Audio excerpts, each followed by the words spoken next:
So hello everyone, welcome back to the channel. आपका Learn Humanities में बहुत बहुत स्वागत है।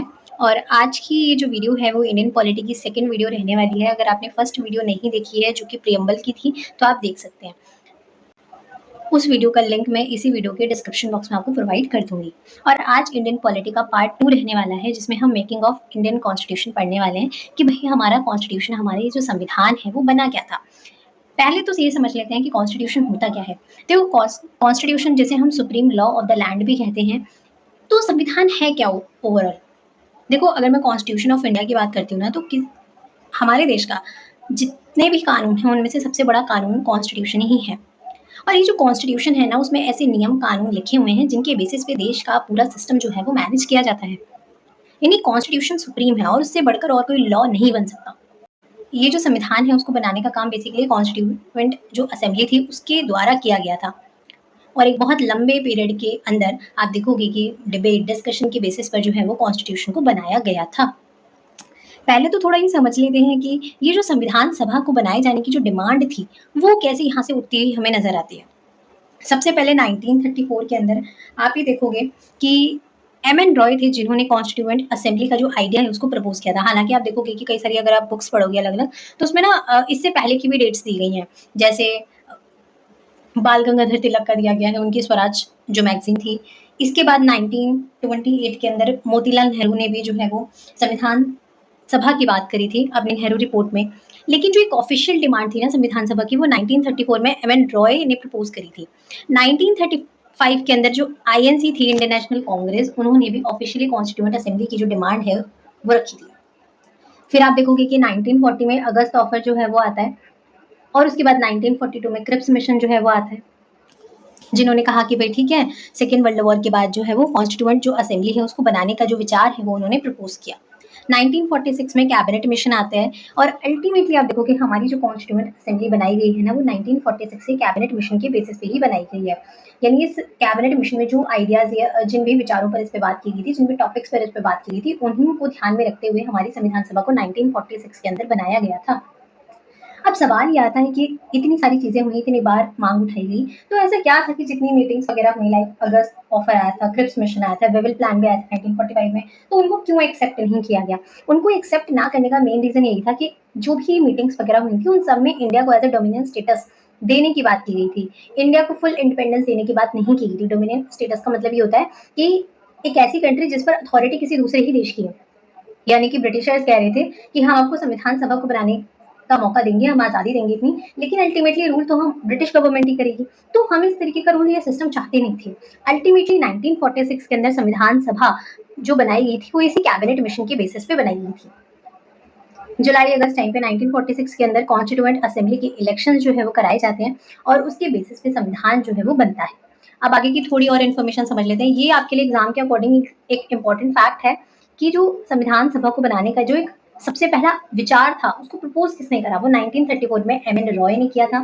फिर 40 में अगस्त प्लान आता है, सॉरी अगस्त ऑफर आता है, उसके बाद 42 के अंदर क्रिप्स मिशन आता है, 45 के अंदर वेबल प्लान आता है और अल्टीमेटली कैबिनेट जो मिशन प्लान था 1946 का, उसी के बेसिस पे संविधान सभा के इलेक्शन जो है वो कराए जाते हैं।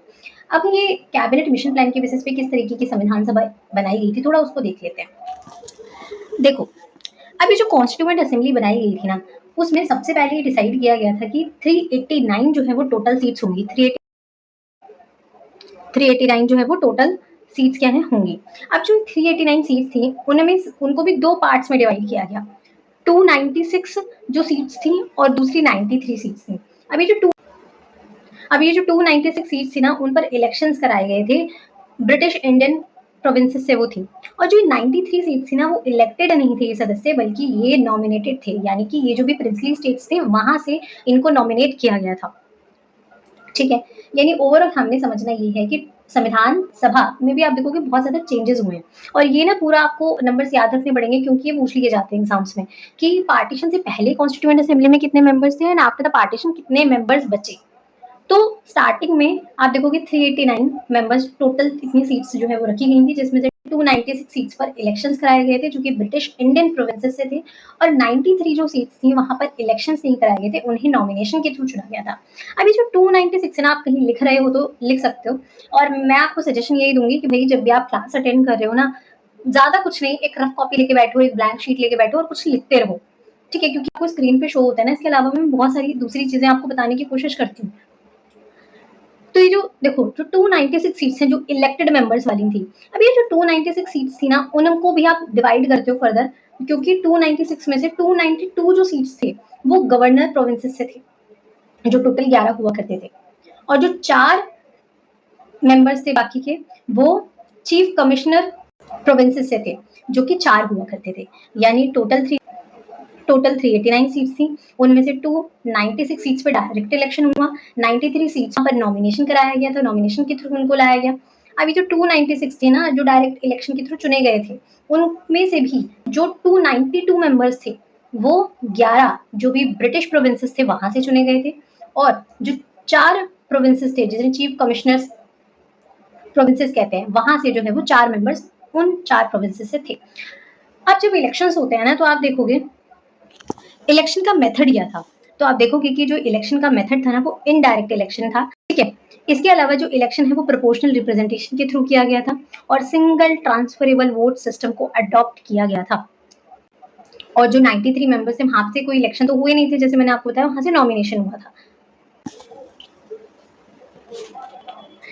इसके अलावा यानी आप ये कह सकते हो कि हमारी जो संविधान सभा है वो पूरी तरीके से इलेक्टेड नहीं थी, या पूरी तरीके से नॉमिनेटेड नहीं थी, बल्कि पार्शली इलेक्टेड और पार्शली नॉमिनेटेड थी।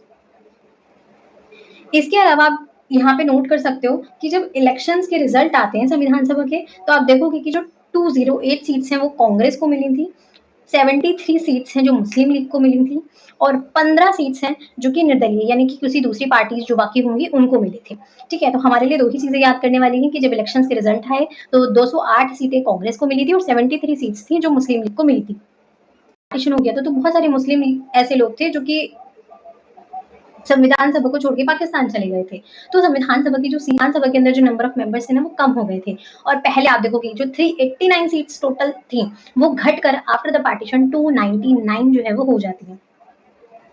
आफ्टर पार्टीशन क्या चेंजेस होते हैं, आफ्टर पार्टीशन आप देखोगे कि जो टोटल स्ट्रेंथ थी वो रिड्यूस हो गई, 299 मेंबर्स जो है वो रह गए। अब 299 में से भी आप देखोगे कि पहले जहां पे ब्रिटिश इंडियन प्रोविंसेस से 296 थे डायरेक्ट इलेक्शन के थ्रू, अब वो 229 ही बचे हैं, और जो प्रिंसली स्टेट से नॉमिनेटेड मेंबर्स थे वो 70 बचे हैं, 70 बचे हैं टोटल मिला के, ठीक है। यानी कि बिफोर पार्टीशन 389 टोटल स्ट्रेंथ थी, 389 में से 296 इलेक्शन के थ्रू थे, और 93 जो है वो प्रिंसली स्टेट से नॉमिनेटेड मेंबर्स थे। आफ्टर पार्टीशन ये जो टोटल स्ट्रेंथ थी वो रिड्यूस हो गई, 299 रह गए। अब 299 में से भी आप देखोगे कि जो 229 थे वो इलेक्शन के थ्रू आए, और जो 70 मेंबर्स थे वो इलेक्शन के थ्रू नहीं आए थे, वो प्रिंसली स्टेट से नॉमिनेटेड थे। अब ये जो हमारी ये जो संविधान सभा थी उसमें अलग अलग लोगों को रिप्रेजेंटेशन जो है वो मिला, ठीक है, अलग अलग प्रोविंसेस को मिला, प्रिंसली स्टेट्स को मिला, शेड्यूल कास्ट को मिला, माइनॉरिटीज को मिला, और विमेन को भी मिला।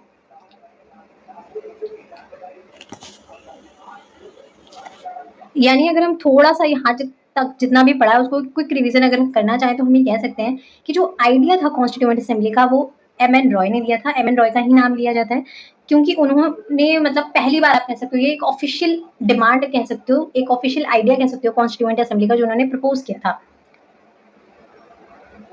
ठीक है। इंडियन नेशनल कांग्रेस ने कब ऑफिशियल डिमांड करी, वो 1935 में करी थी।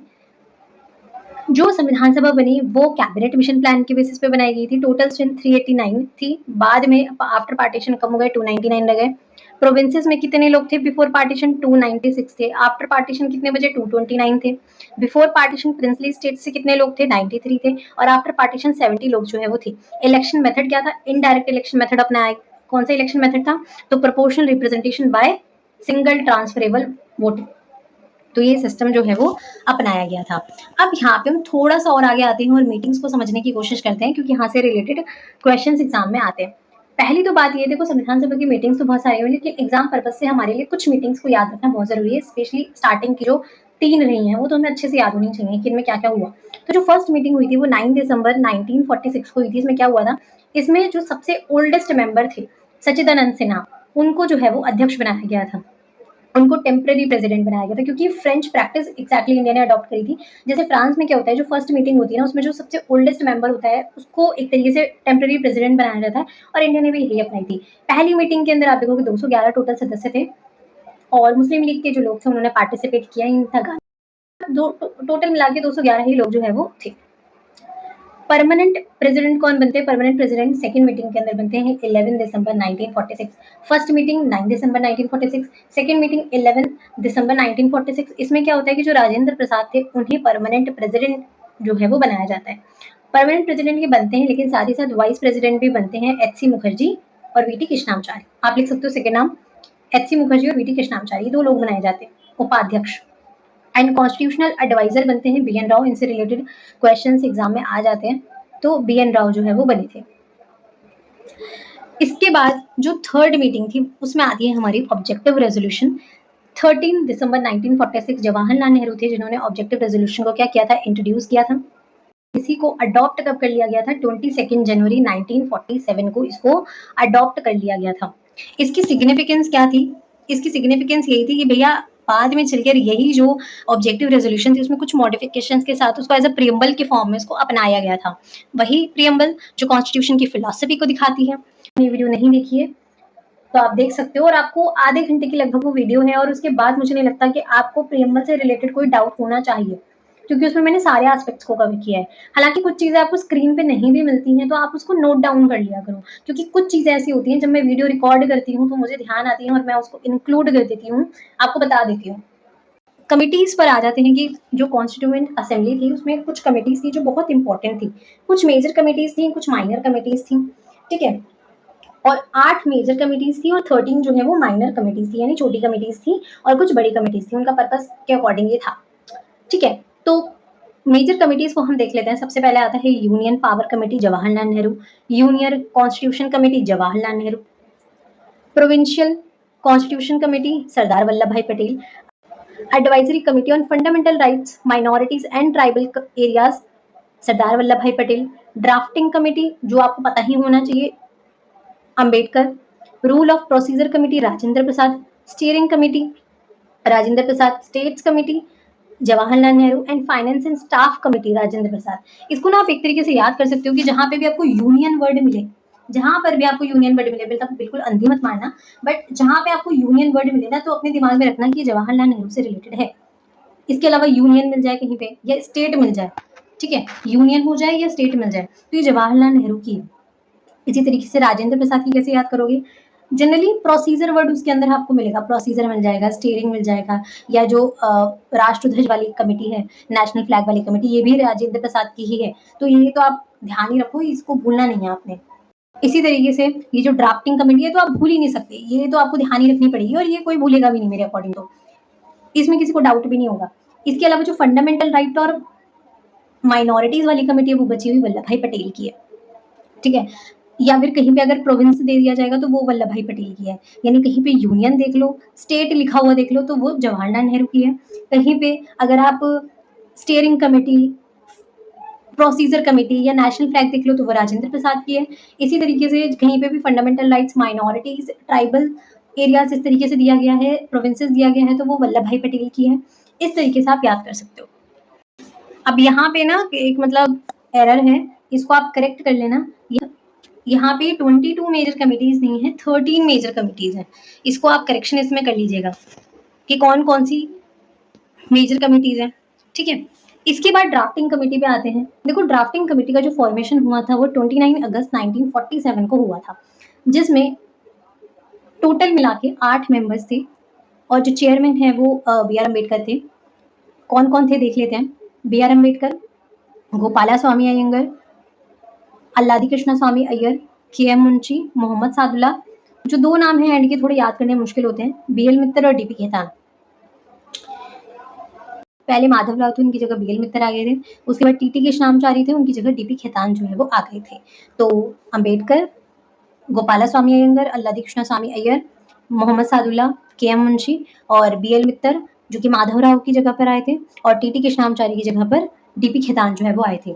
कॉन्ट्रीब्यूशन क्या है आप देखोगे कि जो अम्बेडकर हैं उन्हें chief architect of Indian constitution भी कहा जाता है, या फादर ऑफ इंडियन कॉन्स्टिट्यूशन भी उनको कहा जाता है। लेते हैं वो क्या था।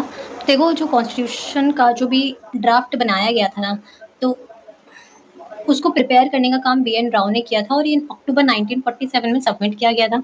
ड्राफ्ट कॉन्स्टिट्यूशन कब बनाया गया था? तो मैंने बताया आपको कि जो फर्स्ट ड्राफ्ट है वो 1948 के अंदर यानी 21 फरवरी 1948 के अंदर जो है वो लाया गया था, पब्लिश किया गया था, जिस पर 8 महीने का समय लगभग लगा था, जिसमें लोगों ने अपने थॉट्स दिए थे, उस पर चर्चा वगैरह की गई थी। उसके बाद जो सेकेंड ड्राफ्ट है वो अक्टूबर नहीं बल्कि 4 नवंबर 1948 में किया गया था। यहाँ पे भी कुछ एरर है, तो यहाँ पे भी आप इसको करेक्ट कर लीजिएगा। अदरवाइज आपको जो भी पीडीएफ मिलेगी ना टेलीग्राम चैनल पर, अभी तो नहीं, कुछ दिन बाद जब टेलीग्राम स्टार्ट हो जाएगा तो वहाँ पे आपको मिल जाएगी इसकी पीडीएफ, तो उस पर सारी चीज़ें करेक्ट आपको मिलेंगी। 4 नवंबर 1948 है और ये अंतिम जो है वो क्या था, ड्राफ्ट था। इसके बाद अडॉप्शन ऑफ इंडियन कॉन्स्टिट्यूशन की बात की जाए तो डेट ऑफ अडॉप्शन क्या थी? 26 नवंबर 1949 जो है वो date of adoption of Indian constitution थी। इंपॉर्टेंट फैक्ट्स यही हैं कि भाई जो हमारा कॉन्स्टिट्यूशन था वो अडॉप्ट किया गया था, इनैक्ट किया गया था अपने खुद के द्वारा। जैसे हम प्रियम्बल में पढ़ते हैं we the people of India, जो ये दिखाता है कि कॉन्स्टिट्यूशन किसी भी बाहर की किसी दूसरी देश के लोगों ने नहीं बनाई, बल्कि ये जो पूरे कॉन्स्टिट्यूशन बनाया है वो हमने खुद ने बनाया है, कॉन्स्टिट्यूशन हमने खुद को दिया है। लेकिन कुछ ऐसे आप देखोगे प्रोविजंस थे जो उसी दिन से जो है वो लागू कर दिए गए थे। अब देखो कॉन्स्टिट्यूशन बनके तो तैयार हो गया था 26 नवंबर 1949 को, लेकिन जो इम्प्लीमेंटेशन इसका हुआ था ना वो इम्प्लीमेंटेशन 26 जनवरी 1950 में हुआ था। तो ये जो पीरियड था, इतना लंबा गैप क्यों रखा गया? इतना लंबा गैप रखने का मेन रीजन यही था कि 1929 के अंदर दिसंबर टाइम पर लाहौर अधिवेशन हुआ था कांग्रेस का, जिसके बेसिस पे डिसाइड किया गया था कि 1930 से जनवरी को एज अ पूर्ण स्वराज दिवस जो है वो मनाया जाएगा। तो इस दिन की लेगेसी को मेंटेन रखने के लिए आप देखोगे कि भले ही कॉन्स्टिट्यूशन बनकर तो तैयार 26 नवंबर को हो गया था, लेकिन इसको इम्प्लीमेंट जो है वो 26 जनवरी 1950 में ही किया गया था। अब इस पूरे ये जो बीच का टाइम था ना 26 नवंबर से लेकर 26 जनवरी, उसके बीच में कुछ ऐसे प्रोविजंस थे जो थोड़े ज़्यादा इंपॉर्टेंट थे। तो यही रीज़न है कि कुछ प्रोविजंस को पहले ही इम्प्लीमेंट कर दिया गया था, लाइक सिटीजनशिप, इलेक्शन और जो भी प्रोविजनल पार्लियामेंट से रिलेटेड थे प्रोविजंस, उनको पहले ही लागू कर दिया गया था। एनफोर्समेंट ऑफ कॉन्स्टिट्यूशन की बात की जाए तो वो 26 जनवरी 1950 है। रीजन मैंने आपको बता ही दिया, 1930 में पूर्ण स्वराज दिवस को सेलिब्रेट किया गया था और मतलब इस दिन की लेगेसी को मेंटेन रखने के लिए ही ये बनाया गया। टाइम एंड कॉस्ट की बात की जाए तो आप देखोगे कि 2 साल 11 महीने 18 दिन इंडियन कॉन्स्टिट्यूशन को पूरे बनने में लगे थे। सेशंस कितने हुए थे? 11 सेशंस हुए थे।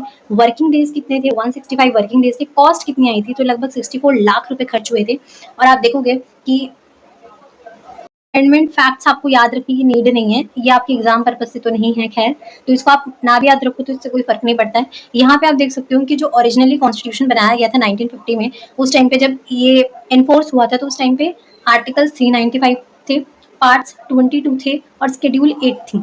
प्रेजेंट जो कॉन्स्टिट्यूशन है उसमें 470 आर्टिकल्स हैं, 25 पार्ट्स हैं और 12 शेड्यूल्स हैं। और कुछ फैक्ट्स पे बात कर लेते हैं। ये एक तरीके से मैंने जो एंड की शीट आपको ये दी है ना, वो एक रिवीजन के लिए आपके लिए क्विक रिकैप आपको मिल जाएगा इस पूरी शीट को पढ़ते ही आपको, कि किस तरीके से idea of constituent assembly M.N.. Roy ने दिया था। फर्स्ट ऑफिशियल जो डिमांड थी वो आईएनसी ने 1935 में की थी। फॉर्मेशन ऑफ बेसिस क्या था, किस बेसिस पे बनाई गई थी? तो कैबिनेट मिशन प्लान 1946 उसके बेसिस पे बनाई गई थी। इलेक्शन जो हुए थे वो जुलाई अगस्त 1946 के टाइम पे किए गए थे। फर्स्ट मीटिंग 9 दिसंबर 1946। टेम्परेरी प्रेसिडेंट इसमें बनाए गए थे सच्चिदानंद सिन्हा। जो सेकेंड मीटिंग थी उसमें परमानेंट प्रेसिडेंट बनाए गए थे राजेंद्र प्रसाद 11 दिसंबर 1946 के अंदर। उसके बाद कॉन्स्टिट्यूशनल जो एडवाइजर थे वो बी.एन. राव थे। ऑब्जेक्टिव रेजोल्यूशन को इंट्रोड्यूस 13 दिसंबर 1946 के अंदर किया गया था और ऑब्जेक्टिव रेजोल्यूशन को अडॉप्ट कब किया गया था? 22 जनवरी 1947 के अंदर। ड्राफ्टिंग कमेटी कब बनाई गई थी? तो इसके अंदर 9 अगस्त 1947 को बनाई गई थी, जिसमें टोटल 8 मेंबर्स थे। बी.आर. अम्बेडकर जो चेयरमैन थे, इसके अलावा के.एम. मुंशी, अल्लादी कृष्णा स्वामी अय्यर, गोपाला स्वामी अयंगर, बी.एन. राव और टी.टी. कृष्णाचार्य और मोहम्मद सादुल्ला। इसके अलावा चीफ आर्किटेक्ट ऑफ कॉन्स्टिट्यूशन किसे कहा जाता है? ये भी बी.आर. अम्बेडकर को कहा जाता है। फादर ऑफ इंडियन कॉन्स्टिट्यूशन भी बी.आर. अम्बेडकर को कहा जाता है। अगर मैं स्ट्रेंथ की बात करूं तो ये हमने पीछे भी रिवाइज कर लिया कि भैया बिफोर पार्टीशन आप देखोगे तो टोटल 389 लोग थे, टोटल स्ट्रेंथ इतनी थी, बट आफ्टर पार्टीशन आप देखोगे स्ट्रेंथ 299 हो गई थी। प्रोविंसेस आफ्टर पार्टीशन, तो पार्टीशन से पहले प्रोविंसेस में कितने लोग थे? 296 थे। आफ्टर पार्टीशन 229 हो गए। प्रिंसली स्टेट्स में बिफोर पार्टीशन 93 लोग थे एंड आफ्टर पार्टीशन 70 सीट्स जो है वो बची थी। इलेक्शन मेथड क्या था? Proportional representation by single transferable vote. Women कितनी थी? तो विमेन मेंबर टोटल 15 थी। टोटल कमिटीज कितनी रही हैं? तो टोटल कमिटीज आप देखोगे 12 नहीं है। मेजर कमिटीज ध्यान रखो, मेजर कमिटीज 8 थी और जो माइनर कमिटीज थी वो 13 थी। नेशनल फ्लैग कब अडॉप्ट किया गया था? ये इंपॉर्टेंट है कुछ चीजें कि भाई नेशनल फ्लैग जो है वो 22 जुलाई 1947 को अडॉप्ट किया गया था। कॉन्स्टिट्यूशन को कब अडॉप्ट किया गया था? वो 26 नवंबर 1949। कुछ लोग यहाँ पे कंफ्यूज होते हैं कि भाई अडॉप्शन मीन्स 26 जनवरी आना चाहिए, बट 26 नवंबर 1949 है। कॉन्स्टिट्यूशन को इन्फोर्स कब किया गया था? वो 26 जनवरी 1950 में किया गया था। टाइम कितना लगा? 2 साल 11 महीने 18 दिन का समय लगा था। टोटल सेशंस कितने हुए थे? तो टोटल सेशन जो हुए थे वो 11 हुए थे। वर्किंग डेज कितने थे? 165 थे। अप्रोक्सीमेटली खर्चा हुआ तो 64 लाख हुआ। ये आप रहने दो, ये आपके एग्जाम से है तो इसका कोई लेना देना है नहीं, तो ये आप स्किप कर सकते हो। ओरिजिनल जो कॉन्स्टिट्यूशन था उसमें 395 आर्टिकल्स थे, 22 पार्ट्स थे और 8 शेड्यूल्स थी। फिर से कुछ इंपॉर्टेंट पॉइंट्स दिए हुए हैं कि फर्स्ट मीटिंग होती है 9 दिसंबर 1946 में। फिर ऑब्जेक्टिव रेजोल्यूशन आता है, उसके बाद ऑब्जेक्टिव रेजोल्यूशन को एक्सेप्ट किया जाता है, ड्राफ्टिंग कमेटी बनती है। कुछ इंपॉर्टेंट डेट्स हैं। ये कॉन्स्टिट्यूशन को अडॉप्ट किया गया था और यहाँ पे कॉन्स्टिट्यूशन को इन्फोर्स किया गया था। Father of Indian constitution B R Ambedkar हैं। Constitutional adviser B N Rau हैं। फर्स्ट जो प्रेसिडेंट बने थे राजेंद्र प्रसाद हैं। जो टेम्पररी प्रेसिडेंट बने थे वो सच्चिदानंद सिन्हा थे। ड्राफ्टिंग कमेटी के चेयरमैन कौन थे? बी आर अम्बेडकर था। ऑब्जेक्टिव रेजोल्यूशन किसने पेश किया था? किसने प्रपोज किया था? जवाहरलाल नेहरू ने। कॉन्स्टिट्यूएंट जो असेंबली है वो किसके अंडर बनाई गई थी? किस मिशन की बेसिस पे बनाई गई थी? तो कैबिनेट मिशन प्लान की बेसिस पे। जो कॉन्स्टिट्यूशन डे है वह कब मनाया जाता है? जिस दिन कॉन्स्टिट्यूशन को अडॉप्ट किया गया था, जिस दिन संविधान बनकर तैयार हो गया था, 26 नवंबर को। और रिपब्लिक डे कब मनाया जाता है? सबको पता है 26 जनवरी को मनाया जाता है। फ्लैग को कब अडॉप्ट कर लिया गया था? तो नेशनल फ्लैग को जो अडॉप्ट किया गया था वो किया था 22 जुलाई 1947। और नेशनल एंथम को कब अडॉप्ट किया गया था? वो था 24 जनवरी 1950। यहाँ पे आप एडिशनली ये लिख सकते हो कि भाई जो नेशनल फ्लैग है वो 22 जुलाई 1949 को अडॉप्ट किया गया था, लेकिन जो राष्ट्रगान है और राष्ट्रगीत दोनों को 24 जनवरी 1947 में अडॉप्ट किया गया था। यहाँ पे 6 कॉन्स्टिट्यूशनल एडवाइजर हमने पढ़ लिया कि वो बी एन राव थे। एक दो चीजें आप और लिख सकते हो कि जो चीफ ड्राफ्ट्समैन थे। चीफ ड्राफ्ट्समैन कौन थे इंडियन कॉन्स्टिट्यूशन का? तो चीफ ड्राफ्ट्समैन जो है वो बेसिकली एस एन मुखर्जी थे। और सेक्रेटरी ऑफ कॉन्स्टिट्यूएंट असेंबली कौन थे? एच वी अयंगर थे। ये दोनों नाम भी बहुत इंपॉर्टेंट है कि कॉन्स्टिट्यूएंट असेंबली का जो सिंबल है वो एलिफेंट है। ये चीजें आप लिख सकते हो। इसके अलावा एक और इम्पोर्टेंट चीज जो हमारे कॉन्स्टिट्यूशन को लिखा गया था उसमें जो इंग्लिश में लिखा था वो प्रेम बिहारी नारायण रायजादा ने लिखा था और हिंदी में वसंत कृष्ण वैद्य ने लिखा था। आप जो भी यहाँ पे भी नोट कर रहे हो तो वहाँ पे जो मैं बोल रही हूँ उन चीजों को आप नोट कर सकते हो, क्योंकि कोई भी अननेसेसरी मैं चीज नहीं बोल रही। जो भी चीज बोली हूँ एग्जाम ओरिएंटेड बहुत इंपॉर्टेंट है। हिंदी में आप देखोगे जब आप प्रीम्बल देखते हो तो कॉन्स्टिट्यूशन के जो भी पेजेस हैं उनके साइड में जो डिजाइन बने हुए हैं, जो चित्रकारी है वो की किसने है? तो वो बेसिकली नंदलाल बोस और बिरहोर राम मनोहर सिन्हा ने करी है। तो कुछ नाम है जो बहुत इंपॉर्टेंट है। कंक्लूजन पर आप देख सकते हो कि किस तरीके से इंडियन कॉन्स्टिट्यूशन को बनाना इतना आसान काम नहीं था। आप सोचो जो वो परिस्थिति जब हमारा देश अभी आजाद हुआ है, नन्ना मुन्ना देश है, अभी कोई समझ नहीं है हमसे। उस समय उस परिस्थिति के दौरान इतनी डाइवर्सिटी एक तो कंट्री के अंदर, प्लस पार्टीशन की वजह से जो सिचुएशन थी कंट्री के अंदर, उन परिस्थितियों के दौरान हमारे जो भी कॉन्स्टिट्यूएंट असेंबली के लोग थे उन्होंने ऐसे कॉन्स्टिट्यूशन को बनाया, इस तरीके से कॉन्स्टिट्यूशन को बनाया कि भाई सबकी नीड्स को ध्यान में रखा जाए। क्योंकि जो भी कॉन्स्टिट्यूशन को बनाने वाले लोग थे उन लोगों को बेसिकली भारत के लोगों का सेंटिमेंट पता था, उन्हें भारत के लोगों की परेशानियां पता थी। उन्होंने देखा था कि किस तरीके से ब्रिटिश जो पीरियड था उसमें लोगों ने लिबर्टी के लिए, जस्टिस के लिए, इक्वलिटी के लिए सफर किया है। और यही रीजन है कि जो मेन कॉन्सेप्ट है, ये जो मेन आइडिया है वो इंडियन कॉन्स्टिट्यूशन के अंदर आपको देखने को मिलता है। बी आर अम्बेडकर जिन्होंने कॉन्स्टिट्यूशन के अंदर सिविल लिबर्टीज को सपोर्ट किया। क्यों? क्योंकि वो चाहते थे कि जो मार्जिनलाइज कम्युनिटीज हैं उनको बैकफुट से बाहर निकाला जा सके, उनको आगे लाया जा सके, जो महिलाएं हैं उनको आगे लाया जा सके। और सोसाइटी तभी ग्रो करेगी जब सोसाइटी के जो पॉपुलेशन है उसका सही बैलेंस वे में डेवलपमेंट हो, सभी लोगों को मौका मिले आगे आने का, अपनी एबिलिटीज को इनहांस करने का। और यही रीजन है कि जो लिबर्टी, इक्वलिटी, जस्टिस जैसे कंसेप्ट है जो हम पॉलिटिकल थ्योरी में पढ़ेंगे भी, कि किस तरीके से ये कॉन्सेप्ट आप देखोगे कि हमारे समाज की जड़ है। ऐसे नहीं कि आप ये कॉन्सेप्ट को समझना आपके लिए सिर्फ इसलिए जरूरी है कि बिकॉज आप पॉलिटिकल साइंस के स्टूडेंट हो या आप किसी भी एग्जाम की तैयारी करो, बट अगर हम समाज का पार्ट है और राजनीति समाज से जुड़ी है, समाज का एक बहुत इंपॉर्टेंट हिस्सा है पॉलिटिक्स। तो आप अपने आप को इन कॉन्सेप्ट से कभी भी अलग नहीं कर सकते। तो इनको समझना हमारे लिए बहुत ज़्यादा ज़रूरी है। और जो भी हमारे संविधान निर्माता थे, जो भी हमारे कॉन्स्टिट्यूएंट असेंबली के जितने भी लोग थे, उन लोगों ने इन सब चीज़ों को ध्यान में रखा और यही रीज़न है कि इंडियन कॉन्स्टिट्यूशन को इस तरीके से ढाला गया, इस तरीके से उसको शेप दी गई। वास्ट सोशल कल्चरल एक रीजनल डाइवर्सिटी को अपने आप में शो करता है। इंडिया का constitution one of the most detailed constitution भी माना जाता है और एक कॉम्प्रिहेंसिव कॉन्स्टिट्यूशन है पूरे विश्व का। और जो इंडिया का कॉन्स्टिट्यूशन है वो इंडिया की जो डेमोक्रेसी है उसके एक फाउंडेशन की भूमिका को निभाता है। सो यही that's it for the today. I hope आपको समझ आया होगा, जो भी चीज़ें मैंने समझाने की कोशिश करी वो आपने समझी होंगी। बाकी वीडियो कैसी लगी हो कमेंट बॉक्स में ज़रूर बताइएगा। कोई सजेशन हो तो वो भी आप दे सकते हैं और कोई डाउट हो तो वो पूछ सकते हैं। So thank you so much.